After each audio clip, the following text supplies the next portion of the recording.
Olá, gente, tudo bem com vocês? Ai, que emoção! Hoje temos uma convidada mais do que especial. Deixa eu esperar a galera chegar. Tô bem contente. Deixa eu colocar um fundo aqui, bem bacana. Oi, Franciele. Oi, Dani, tudo bem, gente? Hoje vamos falar da questão de ser duas vezes melhor e traçar um paralelo com o filme da Michelle Obama do Netflix. Já falam aí de onde vocês falam, de onde que vocês estão, já vão... Oi, Nayara, tudo bem? De onde vocês são, gente? Já vão colocando aí pra mim, pra eu saber. Ah, ela já tá aqui, pontual. Ó, ela mandou convite.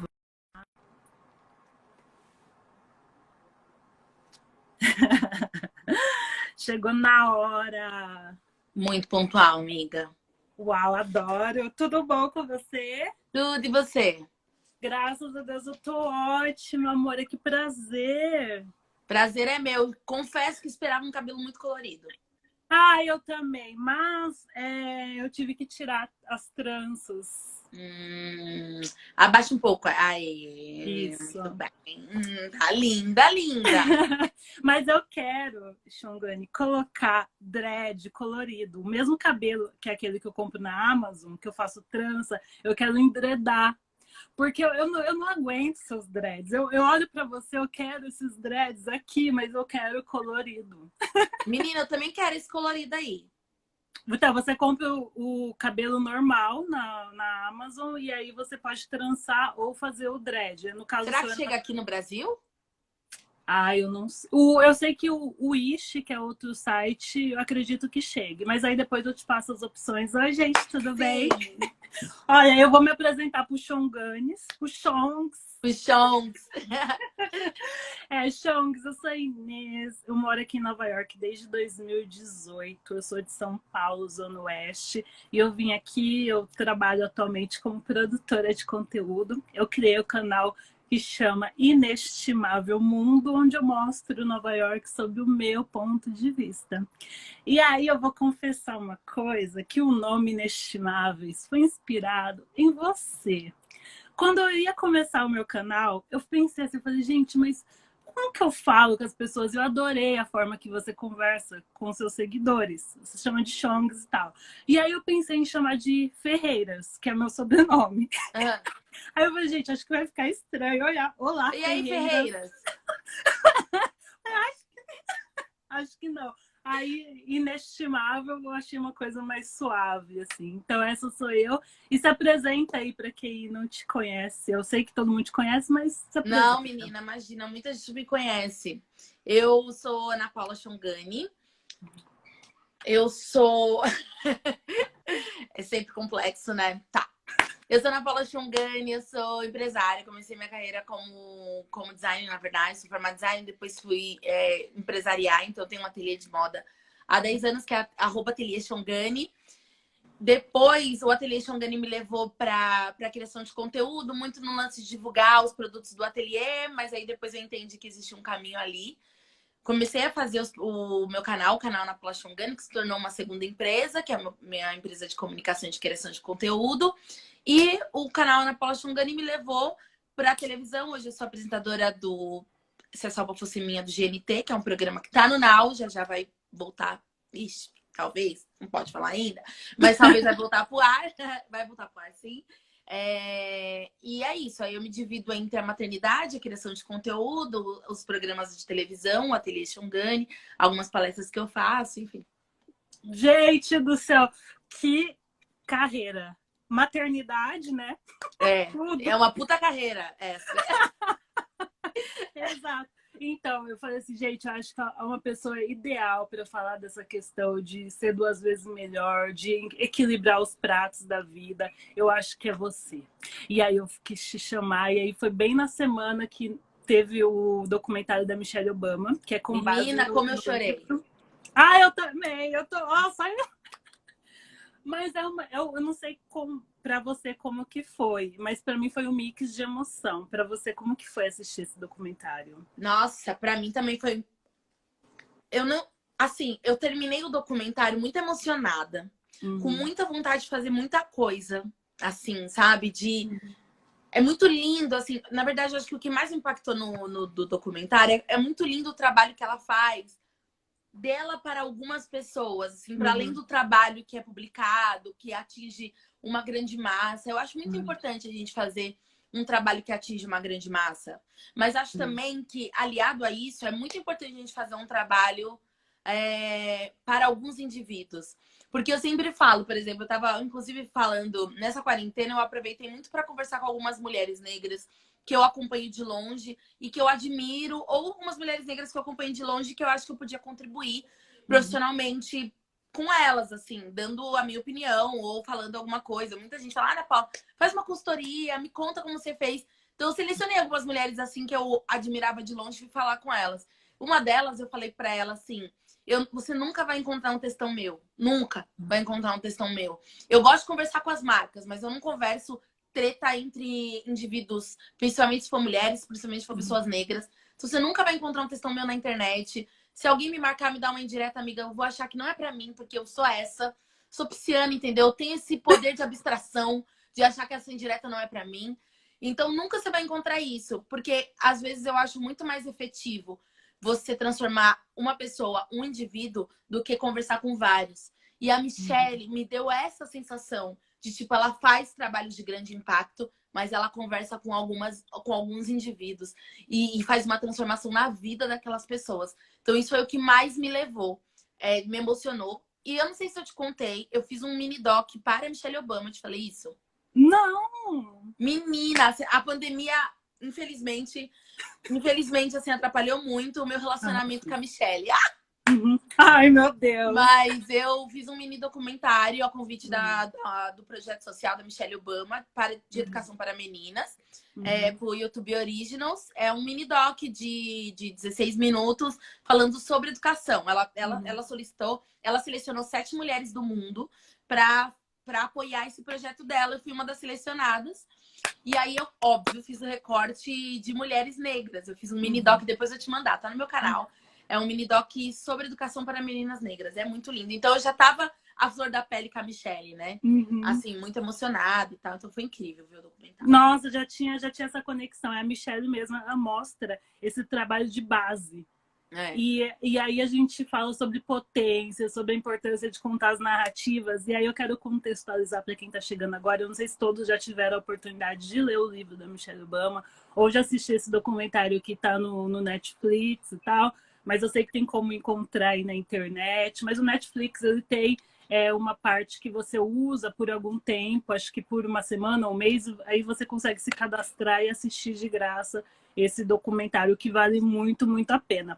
E eu só quero contextualizar aqui Roy Chongs. Gente, eu escrevo Chong errado. Eu ponho G-U-I, Chongs. Mas tudo bem, tá valendo. Então, é muito importante contextualizar esse documentário, porque ele veio num momento político muito importante, porque a gente tem eleições esse ano aqui nos Estados Unidos e a gente tem chances de o Trump ser reeleito. E fora isso, tem a questão do Covid-19, de como ele está atingindo a comunidade preta, não só aqui nos Estados Unidos, mas também no Brasil. Então, esse documentário ele foi sensacional porque ele dá esperança. E não só esperança, mas são várias coisas aqui que eu anotei para a gente ir destrinchando ao longo dessa live. Eu quero também que vocês interajam. Não é questão de dar spoiler, porque, gente, todo mundo sabe que ela foi a primeira dama, né, gente? 8 anos todo aí. Sabe, todo mundo sabe. Deixa eu falar uma coisa, tá... vamos dar um título aqui para nossa live, só para eu escrever aqui. Vamos, eu esqueci, eu me empolguei com você. Fala. Pode ser documentário Michelle Obama e Potência ou duas vezes. Tá, vou escrever, ó, Doc Michelle. Acho que só Michelle Obama já. Aí você Michelle com 2 E, né? Obama. 2 L's. 2 que é? L's, Doc Michelle Obama com. Aí você fixa, tá? Porque eu não consigo. Beleza, pode colocar aqui. Gente, meu arroba não é Xongani. Que doida. Você pode fazer de novo, então, se você quiser. Doc Michelle Obama. Olá, gente, vão escrevendo de onde vocês falam. Ah, e Vamos também colocar. avisa, ó, o Obama, que a gente pode mandar pergunta aqui nesse. Tem um quadradinho aqui que são duas interrogações, uma interrogação, dois quadradinhos. Pode mandar perguntas que a gente vai responder, gente. Inestimável e Ana Paula Chongani, gente. Eu não sei meu próprio nome. Isso. Pronto, Normal. Chongani. Você nunca se Inês. procurou no Instagram, então não tem como. Tá vendo? Inestimável Mundo, mundo. tudo junto. Pronto. Foi. Aí agora deixa eu fixar. Pim. Aí, tá perfeito. Arrasou. Carapicuíba, São Paulo, Rio de Janeiro, Salvador. Um beijo para vocês. Goiânia, Goiás. Nossa, adoro aquele calor maravilhoso. França. Moro na França. Merci beaucoup. Beijos de Paris. Gente, meu sonho era ir para a França para colocar meia-noite em Paris. Eu fiz Ó, a Eliane 111 é muito chongs. Ela tá onde? Em vários lugares. Ela não é de São Paulo, né, Eliane? Conta pra gente. Vai contando aí que daqui a pouco a gente lê. Então Tá. a gente está nesse momento político muito importante, porque as eleições elas vão ditar a política internacional, então, principalmente para quem quer viajar, para quem quer negociar. Então, até um cabelo que a gente comentou que a gente quer importar, as regras de importação passam pela política. Tudo é política, inclusive a questão do genocídio, a questão da gente estar sendo vítima majoritária dos números que está sendo atingidos pelo Covid, tanto aqui quanto ali. Então, ela trazer esse documentário já é incrível nesse momento, que é super necessário. E é assim, é falando de política sem falar de política, porque a vida que ela mostra, a narrativa dela, já é um ato político. Então, isso já me encantou. E aí, a produtora que co-participou é a produtora Obama, gente. A High Ground Productions é a produtora deles. Então, Ai, gente, para mim já foi emocionante, porque a gente contando nossas histórias. Eu queria te perguntar, para você, qual que é a importância da gente contar nossas histórias?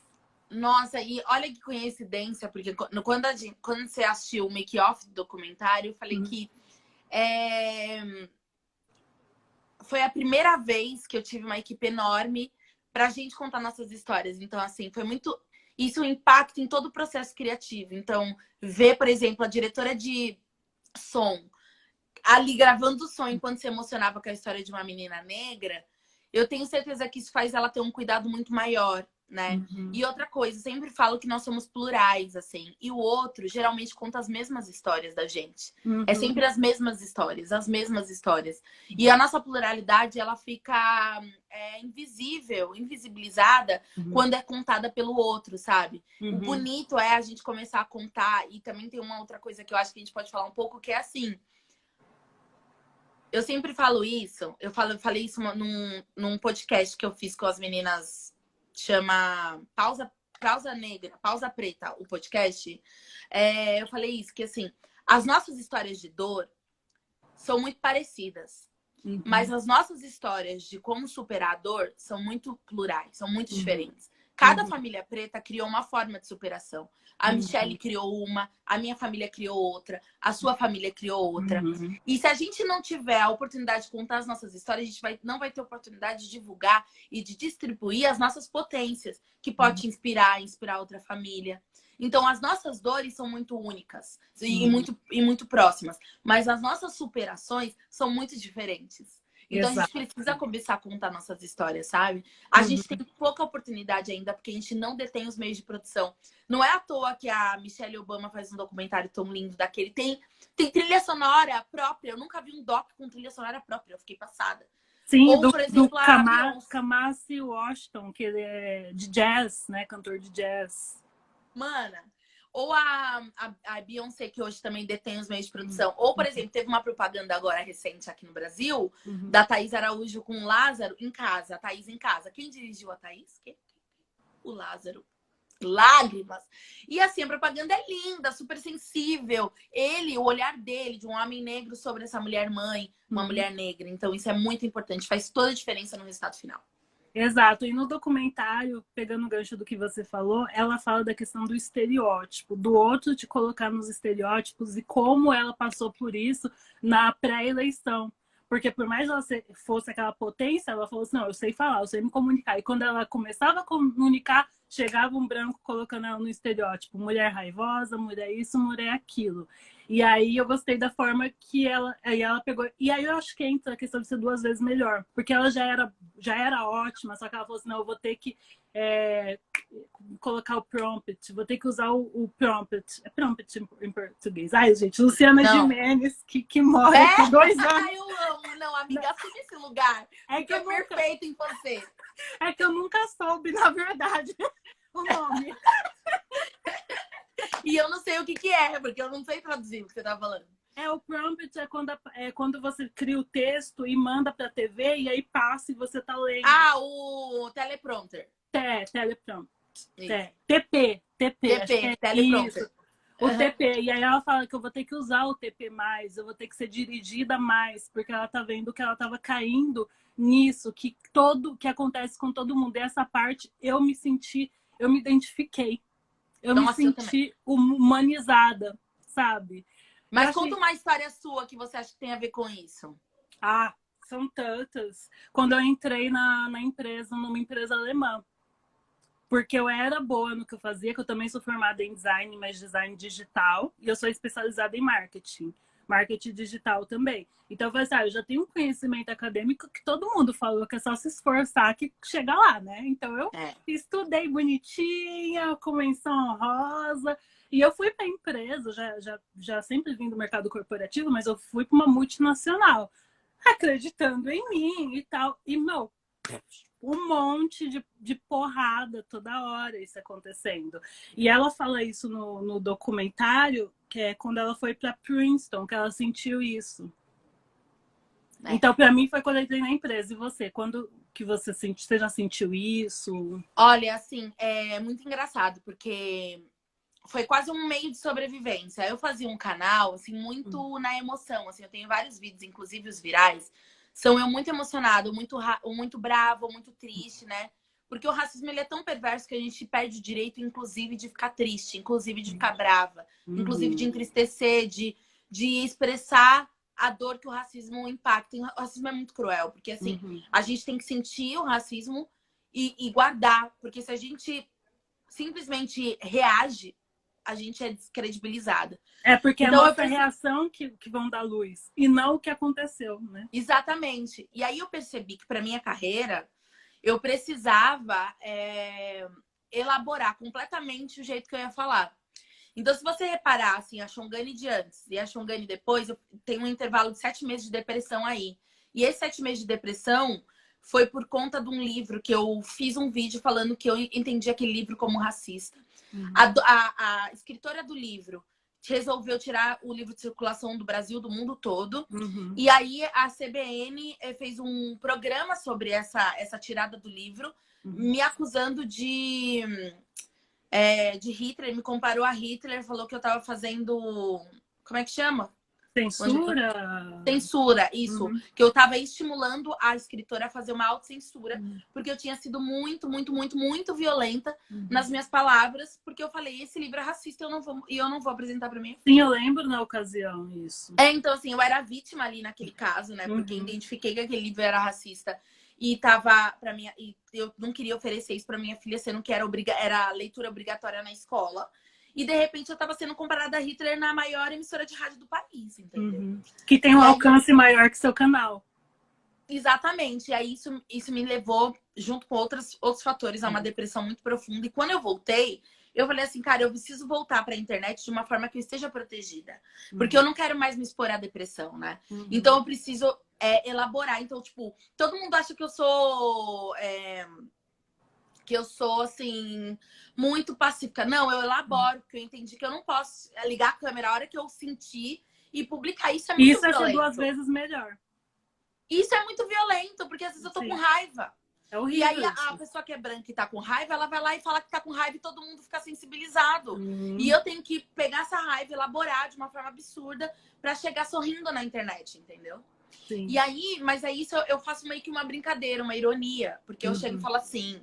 Às vezes as pessoas me apontam como raivosa. Eu falo, gente, eu não sou raivosa, eu sou muito fofa. Uhum. Eu sou fofa. Tudo que vocês não podem falar que eu sou raivosa. Eu sou fofa. E aí eu falo isso pra... e as pessoas com muito...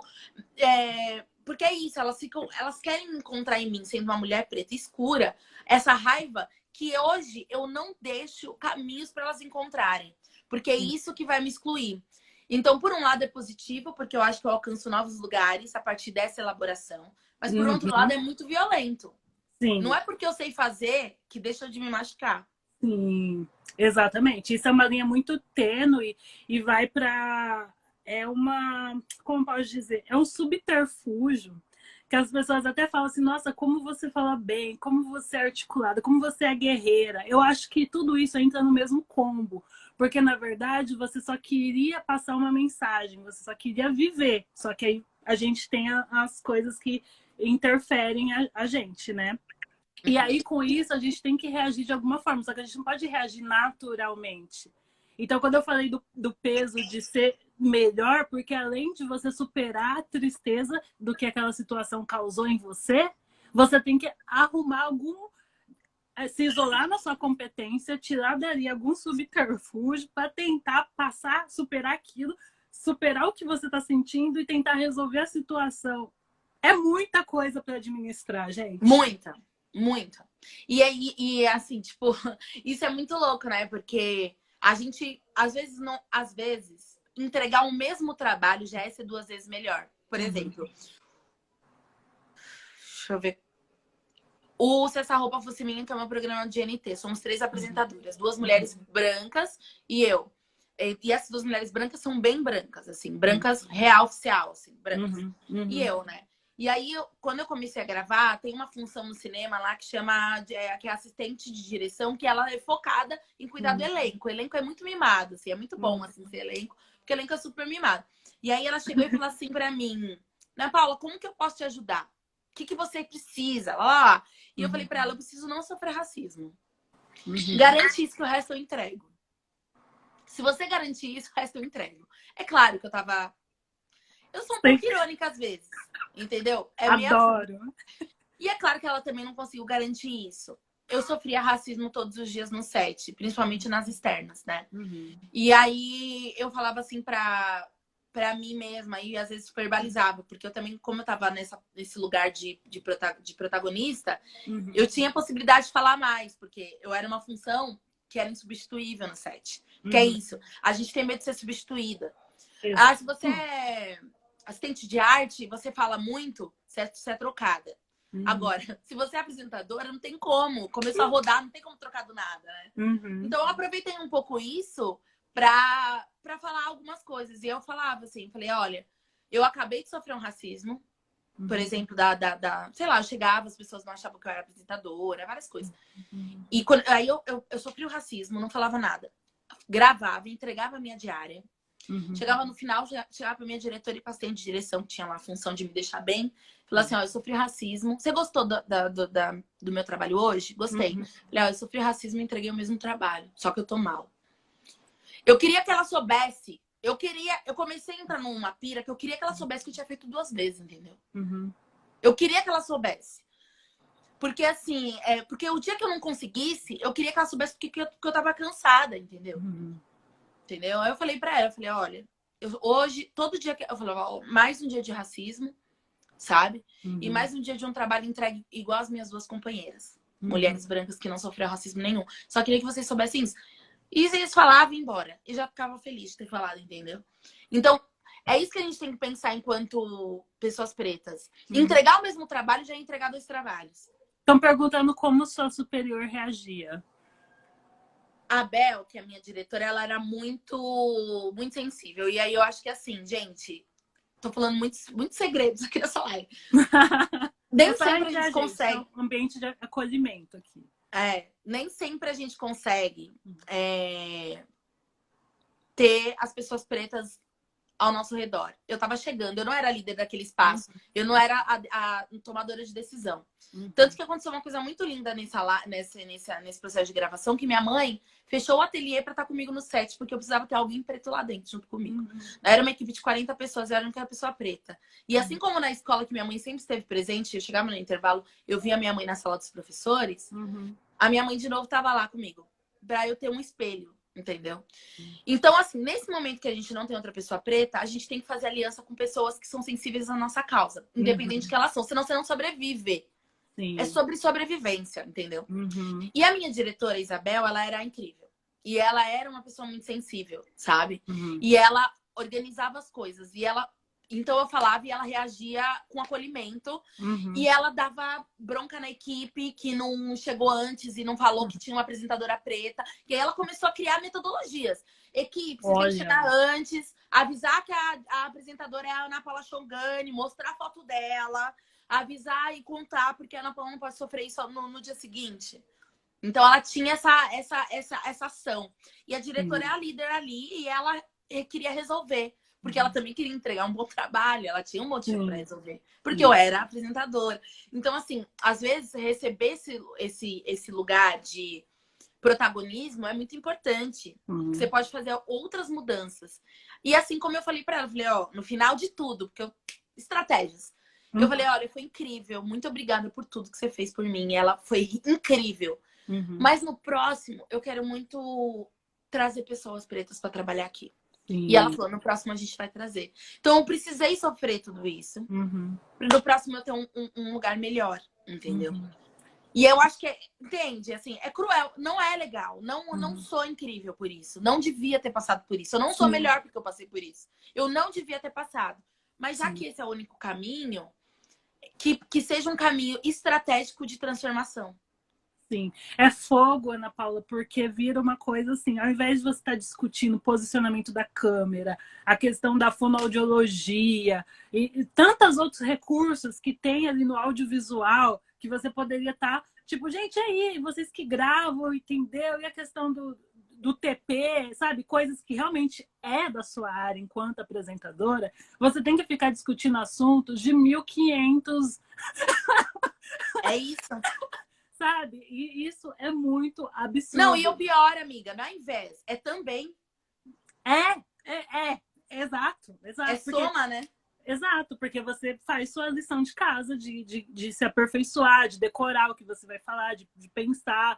Porque continua, né? Agora... E aí, gente, cai numa questão que as pessoas, a maioria delas, assim, que dá conselhos e tal, que não tem empatia pela nossa situação e fala, não, é só se esforçar que consegue. Por exemplo, para você apresentar, olha só quantas interferências acontecem e o menor que é discutido, às vezes, é exatamente o nosso trabalho em si, a nossa entrega. E no documentário ela fala isso. Quando ela vai fazendo trabalho de base nas rodas de conversa, a Michelle Obama fala a questão de... E ela fala assim, ó, não, eu decidi com o meu marido, com o Obama, da gente acordar todo dia e realizar o nosso trabalho. Porque as interferências, o xingamento, as coisas, o que a mídia vai falar vai acontecer e independe, né, da gente. Então, fazer o que precisa ser feito. Eu acho que isso eu achei muito interessante que ela mostrou. Foi lindo, lindo mesmo. Foi muito incrível. E aí ela falou que a primeira vez que ela sentiu como minoria foi quando ela entrou em Princeton. E aí que eu fiz uma pesquisa na Nielsen que 80% das famílias é igual a sua, monorraciais aqui nos Estados Unidos. Monorraciais, chique, vou anotar. Monorraciais. São monorraciais. Então, tanto é que as fotos que aparecem da família, todo mundo preto. E na escola também todo mundo preto, porque o lugar que ela cresceu em Chicago é um lugar predominantemente preto. Aqui em Nova York é mais miscigenado e tal. Então, ela só foi ter esse choque na faculdade, que aí tem mãe de amigas. Eu também. Como foi essa experiência? Antes eu queria falar pro Chamos que eu tô respondendo também aqui nos comentários, então vão lendo os comentários aqui. E eles estão mandando pergunta? Tá, já tem algumas aqui. Tá bom. Mandam perguntas aqui porque é mais fácil de a gente ver, tá? E comentário mande aqui embaixo. eu também, eu sou de uma família monorracial e mais do que isso, eu sou de uma família ativista. Então eu tive a oportunidade de crescer num ambiente muito negro e de construções negras. Então eu fiz coral baobá muito pequena, eu fiz aula de Yorubá, 9 anos, minha mãe era essa ser humana, Eu ela tô me com uma levava pra fazer inveja, eu tô com uma inveja preta. inveja preta total, assim. Me levava para fazer aula de Yorubá, me levava para fazer artes plásticas negras, eu fiz coral baobá pequeno, teatro negro, tipo, pequena. Então, assim, o que a gente está oferecendo hoje para os nossos filhos, eu tive a oportunidade de viver na minha infância. Então, isso me trouxe um conforto muito grande em quem eu era. Assim, falando, eu me tornei negra, eu aprendi a ser negra nesses ambientes. Beleza, aí eu resolvi fazer Belas Artes, porque eu realmente acreditava que eu podia ocupar todos os lugares. Fiz Belas Artes, que é a faculdade mais elitizada que tem no Brasil aqui de arte. E lá eu fui sem minha mãe, né? Porque minha mãe também tava... Tudo que eu fazia, ela tava junto. Igual a Michelle Obama. É. Então, se eu ia pro escoteiro, ela criava a associação de mães do escoteiro. Se eu fazia teatro, ela era maquiadora da peça de teatro. Ela era da PM da escola. Ela era do comitê de não sei o quê, do curso de artes plásticas. Ela inventava um setor para ela estar lá junto. E aí, na faculdade, eu tinha 17 anos. Ela não podia mais ir comigo, né? Foi meu primeiro choque, assim. Nós éramos duas mulheres negras. Uma não tinha consciência racial nenhuma. Então, eu me sentia muito sozinha ali. Num lugar super elitizado. Onde as minhas riquezas não eram valorizadas. Então, eu era completamente pobre. E pobre financeiramente, porque de fato eu era, mas pobre também culturalmente. Então, toda essa bagagem que minha mãe me ofereceu, ela não valia nada, nem para os professores e nem para os alunos, porque eu não conhecia os museus europeus, eu não conhecia os países que elas conheciam. Pobre, culturalmente, eurocentrada.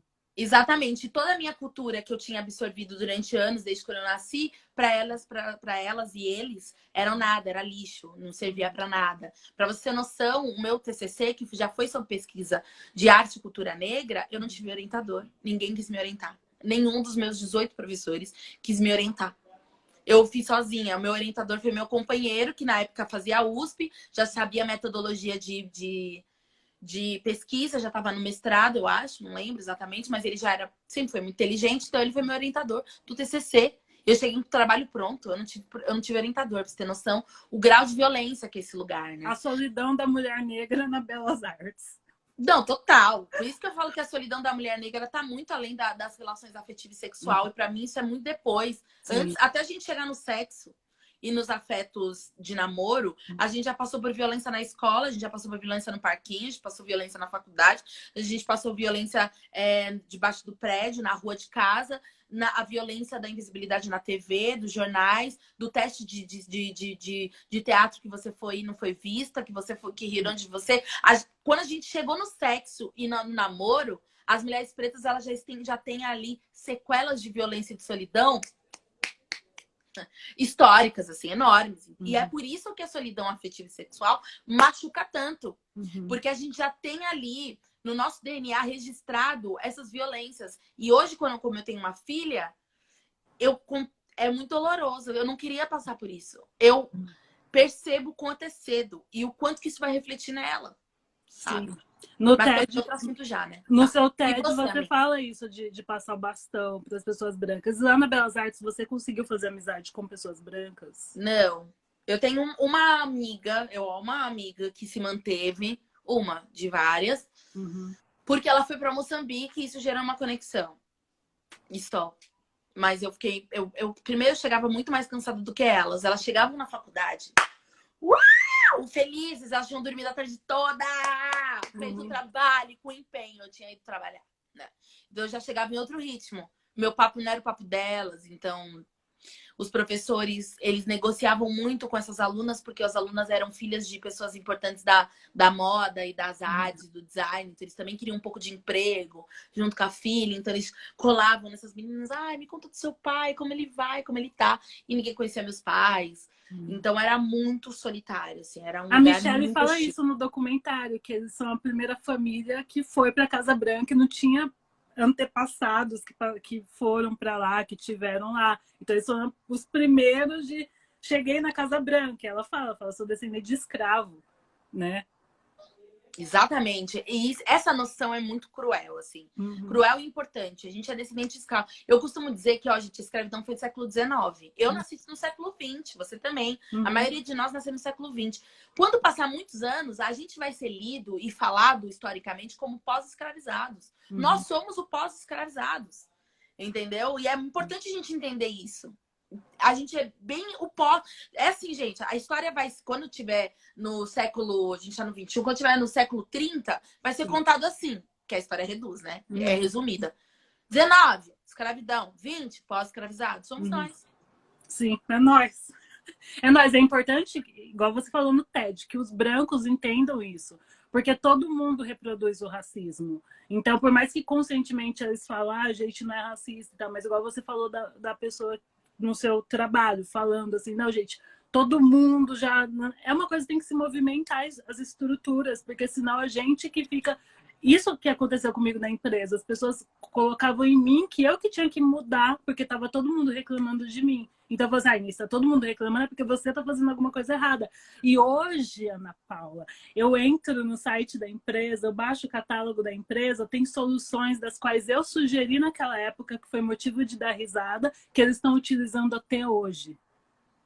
E nunca, nem na ocasião que eu fiz, alguém falou assim, ó, nossa, interessante. Nada, só gerava entraves o que eu queria, entendeu?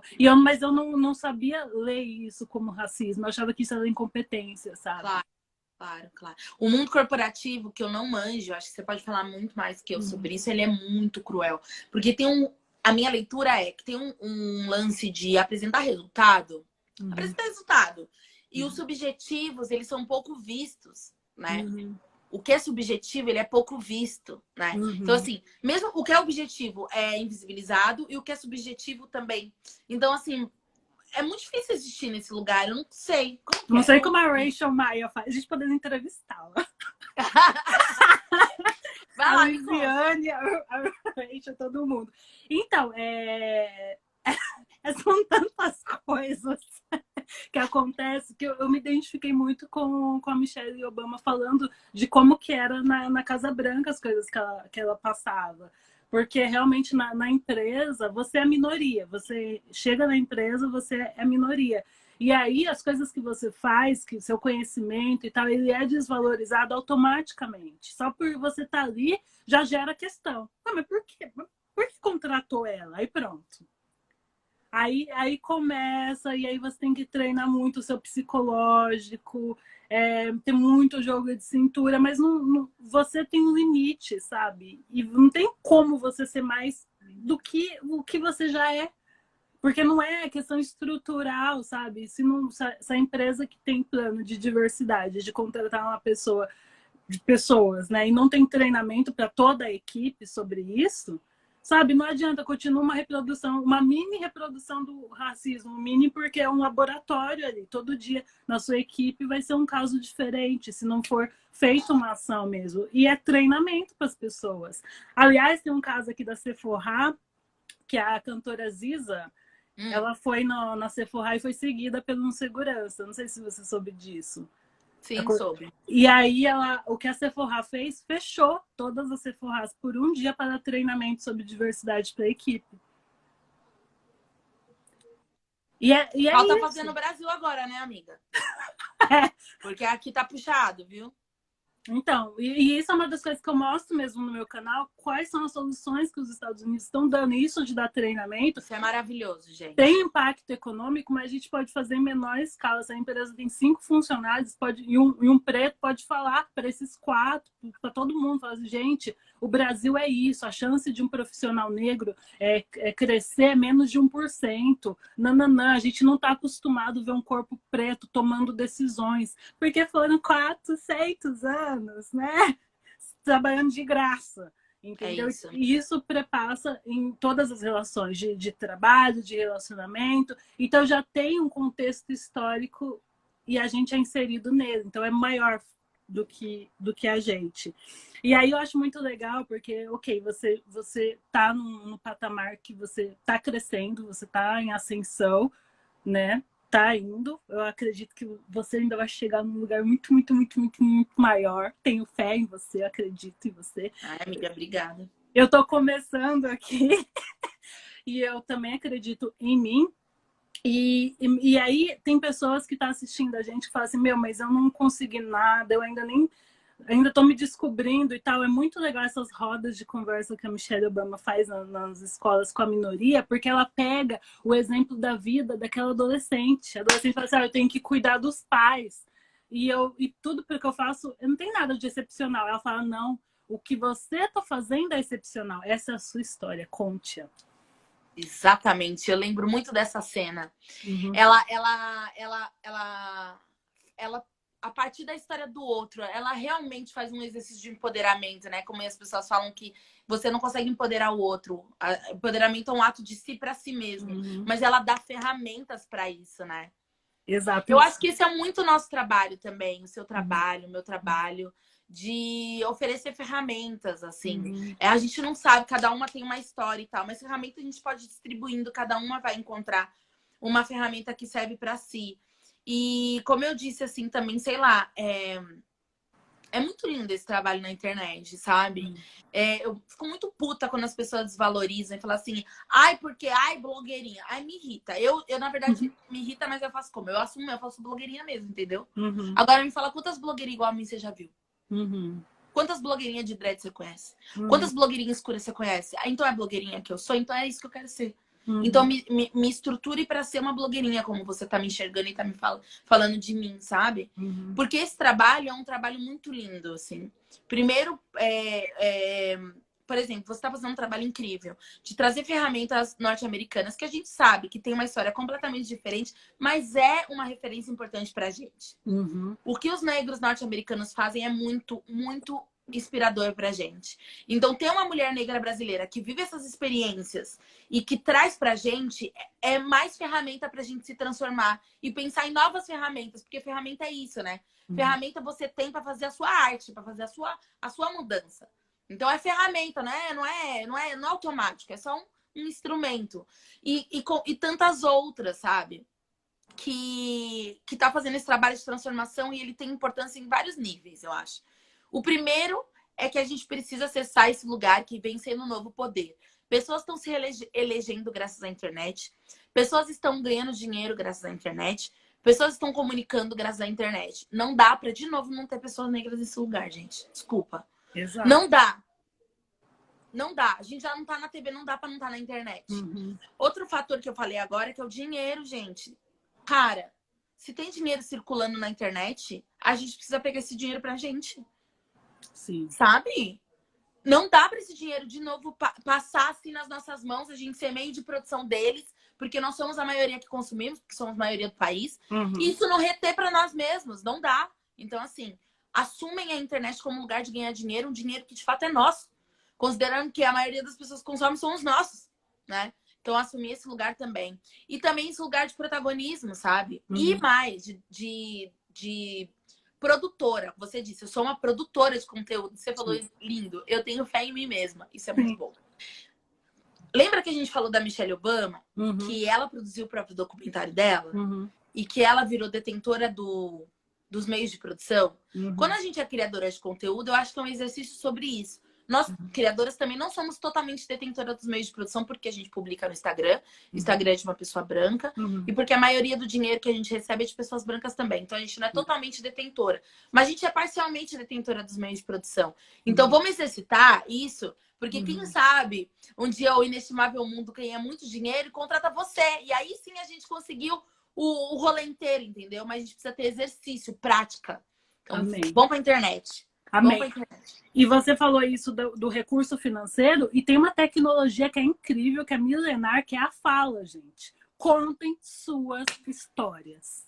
Lindo. O próximo vídeo que eu vou fazer foram cartas. Eu escrevi 60 cartas para pessoas que eu amo, que tá lá no Brasil, isso aqui. Escrevi contando coisas. Falei, meu, eu gosto de você por causa disso, disso, disso. Aí eu tenho aqui as fotos, eu imprimi a foto com as pessoas, fotos antigas, e mandei essas cartas. Porque eu falei assim, meu, conta a sua história para alguém. A gente acha que o que a gente está vivendo não é importante, sabe? Sabe o que eu lembrei agora que você falou dos Estados Unidos? Sobre ser 2 vezes melhor? Eu não te contei. O meu visto foi negado. Como assim, Ana? Eu tinha uma viagem de trabalho pra Nova York. Uhum. Meu visto foi negado, gente. A entrevistadora, ela não acreditou que eu... Ela falou assim, por que você vai pra Nova York? Eu falei, porque eu sou embaixadora da sala online, sou a representante da marca. Ela não acreditou, ela falou assim, tá, mas que meta você bateu pra conseguir uma viagem, pra ganhar uma viagem? Eu falei, eu não bati meta nenhuma. Eu sou a garota propaganda da marca. Ela não acreditava. Aí ela falou assim, eu sou contratada pela Globosat, pela Globo, que agora é Globo, né? Uhum. Aí ela falou assim, tá, mas além da sala online, você é contratada por qual outra empresa? Eu falei, pela Globo. Que Globo?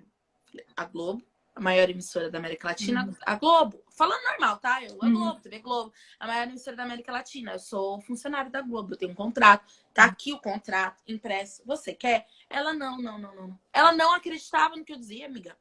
E aí ela, assim, tipo, é muito louco, porque assim, todas as regras eu tinha, né? Tipo, vá com segurança, fale bem, fale lá, blá, blá, blá, blá. Leve extrato, meu extrato bancário não era fakeado, realmente tinha um fluxo de dinheiro ótimo, até assim, acima da média e tal.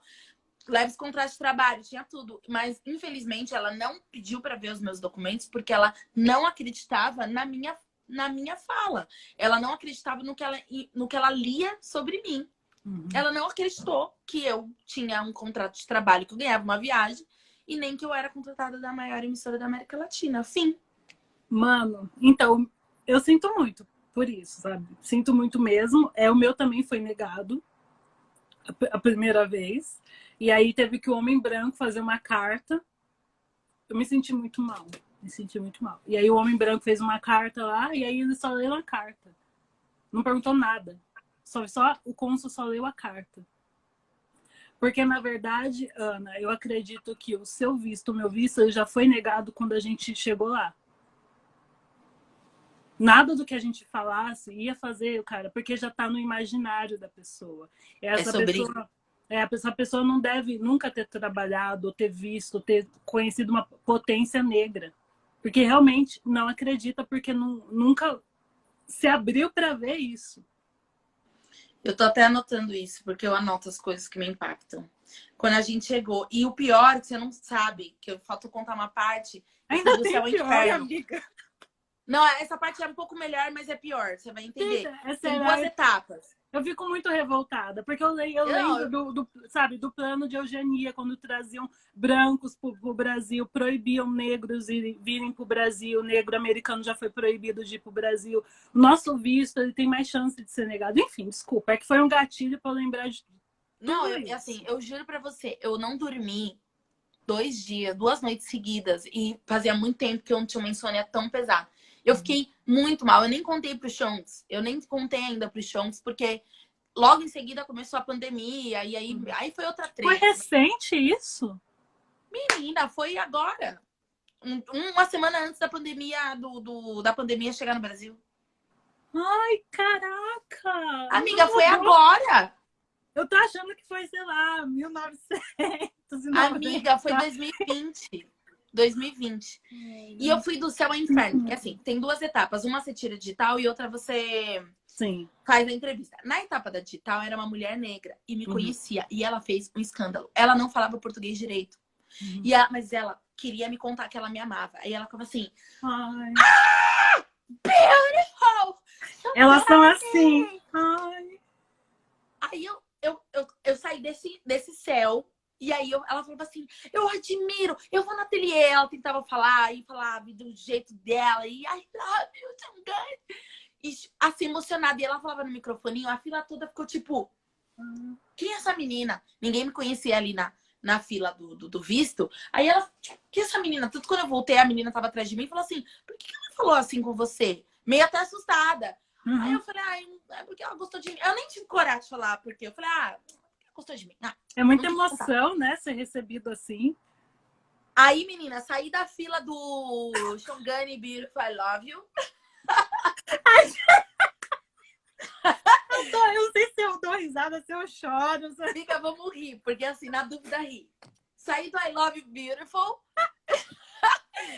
O Jean tá pirando aqui. Jean, estamos contigo aqui. Saí da Love Beat e vou pra visto negado, amiga. Meu visto... Gente, pra quem chegou agora que deu um pico aqui, meu visto foi negado, 2020, tá? Hoje, ontem, antes de ontem. E aí foi isso, amiga. E aí, assim, tipo, foi engraçado porque a gente... Eu li, tive várias orientações, o pessoal da sala online é realmente muito incrível e tal. E uma das pessoas me falaram, você tem que ir segura, você precisa dar respostas curtas. Amor, a minha segurança é lida como mentira ou arrogância. Exato. Nada do que você faça. É a pessoa que vai te dar oportunidade ou não. Não, o que você poderia ter feito é ter feito white face, se fantasiar de pessoa branca. Amiga! Nossa!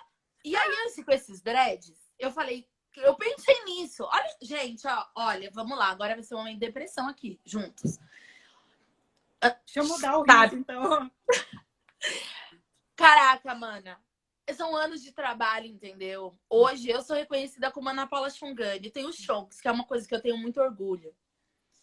Cara, eu saí daquilo mal e eu falei assim, o que eu faço pra parecer menos eu? Isso é muito violento, amiga. Cara, assim, tipo, é muito louco, é muito difícil falar da gente mesma, principalmente das nossas vitórias. A gente sempre fica com receio e tal. Então, mas tá, tem que falar. Me deixa falar um pouco. Falei, cara, sério, eu sou empresária, amiga, há 10 anos. Eu tenho um contrato com a maior emissora de TV da América Latina, com uma das maiores marcas de beleza do Brasil, entre outras, sabe? Vou ser honesta com você e com o Chongs. A minha conta bancária, ela não é baixa mais nos últimos anos, graças às deusas. A mulher não acreditou em nada, cara. Eu saí disso tudo. Aí Chongs, escutem essa parte. O cara do lado tava fazendo entrevista com um cara branco. E aí o cara falava assim pro cara, quantos seguidores você tem? Aí o cara falou, eu tenho 50 mil seguidores, eu tenho 25 mil. Eu não lembro o número que ele falou, mas era um número baixo. O cara era influenciador também? Tava tirando visto? O cara influenciador que tava tirando visto? Tava, era influenciador. E eles agora pedem um arroba. Não, então, assim, cara, eu tenho legal pra você que tem conta verificada e tal. Tenho conta verificada. A amiga, ela entrou no meu Instagram, porque agora me falaram que eles entram, verifica. Nada! Chonks, nem vocês me salvaram nessa, Chonks. Nem vocês me salvaram nessa. Então, assim, eu saí procurando como que eu ia voltar para conseguir aquele visto e ser menos eu. Ou parecer menos preta, ou parecer menos ativista, ou parecer menos o que ela leu de mim, ou parecer menos periférica, que é de onde eu vim, ou parecer menos filha da minha mãe, ou parecer menos eu. Menos preta. Menos preta. Menos preta e outra... Porque além de preta é isso, eu sou preta, sou periférica, né? Eu sou mulher, sou mãe. E observação. E eu sou casada com um africano. Tem isso. Porque eu queria que vocês soubessem que, assim, as fronteiras do mundo estão fechadas para os africanos. Africano não tem acesso a nenhum país do mundo sem visto. Nenhum. Nem África do Sul. Nenhum. Moçambicano, né? Nem África do Sul.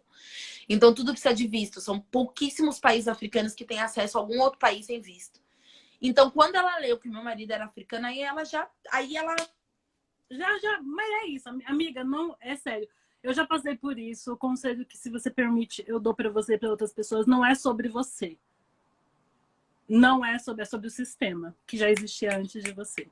Entendeu? Se você fosse... O que aconteceu? Quando o meu foi negado, tinha uma lei que você tinha que esperar um tempo pra pedir de novo. Eu não sabia dessa lei. Eu fui no outro dia lá. E aí o cara perguntou assim, o que mudou da sua vida de ontem pra hoje? Aí eu peguei e mostrei a carta do meu chefe. E aí ele leu a carta pelo sobrenome. E aí ele falou assim, olha, só voltou a falar assim, o filho dele estuda no Mackenzie, como eu fiz. Só voltou a falar isso. E você, que bom. Aí mudou tudo. Mudou o comportamento. E você já foi para os Estados Unidos outra vez? Como vai ser a neve para você? Aí eu falei assim, vou levar bastante agasalho. Ele falou assim, essa é agasalho, porque é a primeira vez na neve. E começou a conversar e já digitar lá. Sabe, eu me senti, foi um mix de emoção. Eu me senti horrível porque tem um branco para validar, porque foi exatamente isso. Mas eu tenho uma notícia boa sobre visto para contar. O meu pai ele é periférico e ele mora num lugar em Minas que nem CEP tem. Pra você ver, assim. Né? E recentemente ele fez a conta bancária. Homem preto, 77 anos e tal. Mal teve oportunidade de estudar, todo esse rolê todo. E aí eu falei, pai, o senhor vai vir para cá.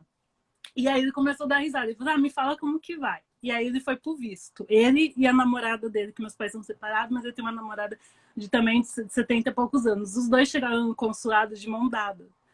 E aí todo o consulado parou. E aí meu pai ficou assustado. E todo mundo olhando assim. E aí a moça, quando viu os dois, começou a chorar. A cônsul. Aí ele falou assim, a gente veio para pegar o visto. Aí ela falou assim, quantos anos vocês têm? Aí ele falou assim, eu nasci tanto e tal.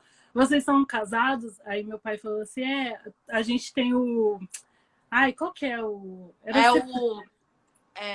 sei que de convivência. Isso. E aí a moça nem relação sabia. Estável. União estável. Mas ele usou um nome bem antigo. A moça nem sabia o que era. E aí ele falou assim, eu quero fazer isso porque eu sei que em breve eu vou morrer. E eu quero realizar esse sonho da minha vida antes de morrer. Aí a fila, todo mundo parou as entrevistas. E aí ela pegou e falou assim, boa viagem para vocês. Isso aqui do visto já é de vocês. Explicou todo o procedimento. Todo mundo aplaudiu. Os dois. Porque é um casal pretinho, de velhinhos, assim, e aquilo comoveu de uma forma que realmente aí eles falaram assim, a gente nunca viu só faltava preto e Nossa, que lindo, gente. Foi lindo. E, a conta do meu pai, amiga, tipo, a aposentadoria não tinha nem caído. É outra realidade. Eu falei assim, pai, não adianta a gente mandar com o dinheiro pro senhor, colocar na conta, eles sabem.